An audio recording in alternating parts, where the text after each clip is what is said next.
এখানে পুলিশ দিয়ে ব্যারিকেড করে এই সরকার আটকানোর চেষ্টা করলো। মমতাদির সাথে কথা ওদের পরিবারের হয়েছে, আমরা মমতাদির সাথে ছিলাম।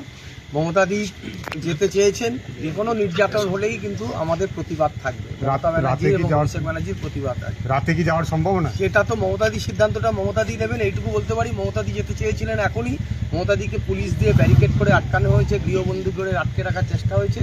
এই ধরনের যদি ঘটনায় প্রতিবাদ করতে গেলে আটকে দেওয়া হয়, এর থেকে লজ্জার গণতন্ত্রের কিছু হতে পারে না।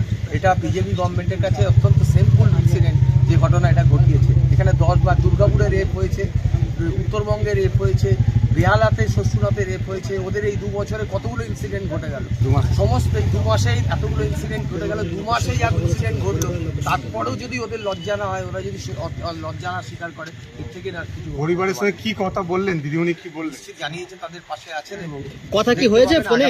আগামী দিন দেখতে পাবেন মমতাদি কিভাবে আন্দোলনের।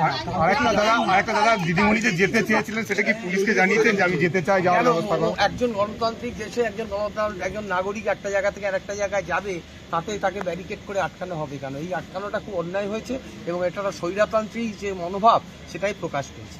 2 মাসে এতগুলো রেপের ঘটনা ঘটেছে, তারপরে এই সরকার বলবে, বিজেপি গভর্নমেন্ট, যে আমরা ভালো সরকার চালাচ্ছি। এর থেকে লজ্জার আর কিছু হতে পারে না। আগামীকাল কি যাওয়া সম্ভব?